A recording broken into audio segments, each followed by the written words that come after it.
Autumn has been bountiful here in Portugal, and we have been very, very busy foraging and processing wild foods ever since the rains came back. October started with deceptively warm days, which we used to relax and eat a lot of pizza with friends and family. Oftentimes, it feels like we're just playing catch up with all the tasks that need to get done urgently, and it can be very exhausting. So it was nice to slow down a bit and take time to enjoy what would probably be the last warm days of the year.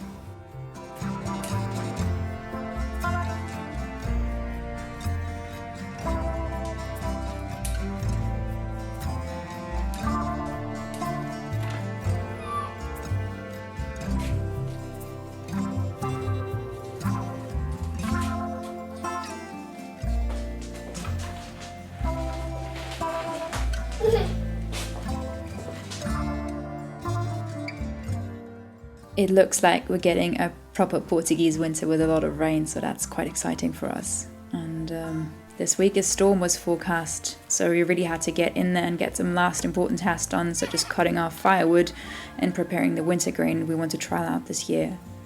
The olive harvest is coming up, so we need to get everything in order before that, as that will be the busiest time of the year for us.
Very nice, it all just stacks up.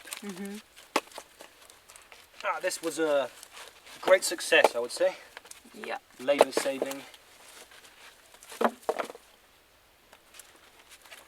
Okay. It's also safer, which is the main reason. Yeah. Oh, this goes really well. Yeah. Compared with the other wood that we had. Like that's super hot eucalyptus wood.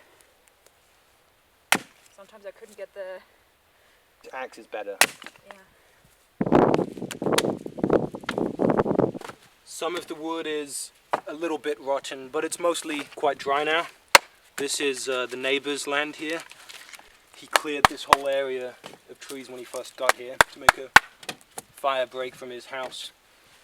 And they've all been piled up, I suppose, for quite a while. So it's mostly pretty good to burn. And if it's rotten, we just use it to line the garden beds with. I know everything that I cut was Sebastian. Ah, yeah. Maybe one cubic meter. It was a pretty...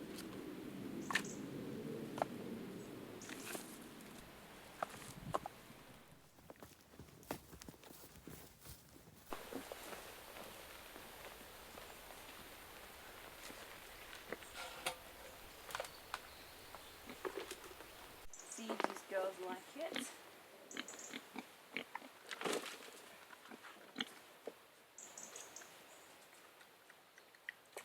Oh, I think that's a yes.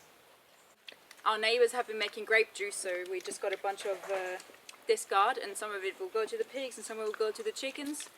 It's quite excellent fodder for them, and it seems like they like it. Spread some more. Oh, the outside of that pocket's going to be on it.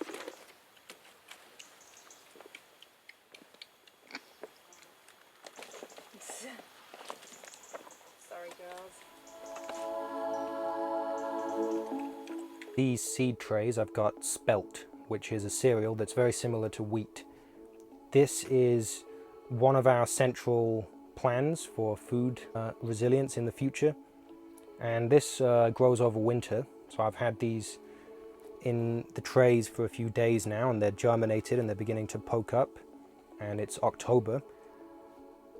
And at the same time we have the pigs going over a patch where we will have a swale and fruit and nut trees planted late winter. As soon as these spelt seeds have grown tall enough, they'll be transplanted onto that patch, can grow there over winter, and then sort of mid to late spring next year we should have our first crop. And this will all be to increase the size of our seed stock. Maybe the year after next we'll have enough to start eating ourselves.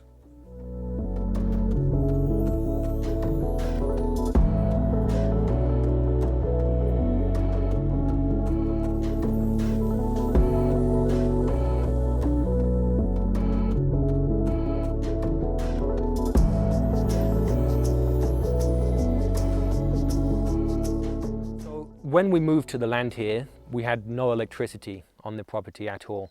And what we used was a small solar panel about that big. And with that, we were able to charge our phones when the sun was shining. But that was in winter, and there were a lot of overcast days like today. When that happened, we couldn't even really access the internet to do any kind of research or contact anyone when our phones went down. So after a few months, what we did was buy this solar panel and an inverter and battery. And since we bought that, we've been completely able to keep our phones, the computer, charge power tools. We have internet running 24/7, all off this 120 watt solar panel with a small battery in there. But it's still not really enough for what we need. Back in the day before we left Germany, we were using reusable diapers for the baby, for example. But we do not have the time to heat up water to 60 degrees and hand wash all that.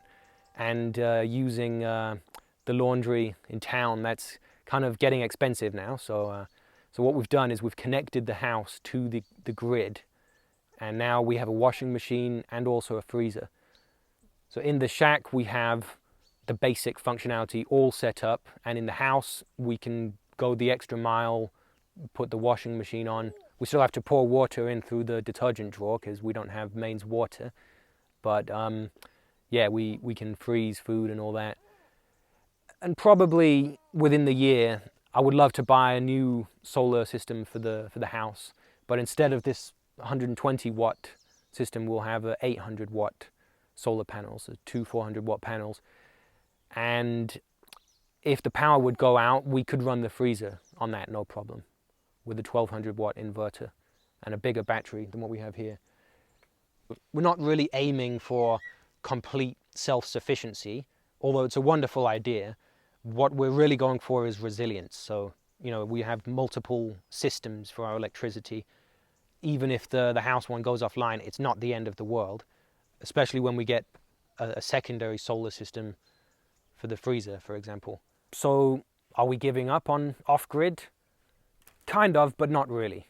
What are we doing? We're trying to live the best life that we can while spending the least amount of money and leaving the smallest footprints. And if we can do all that, I'll be really happy.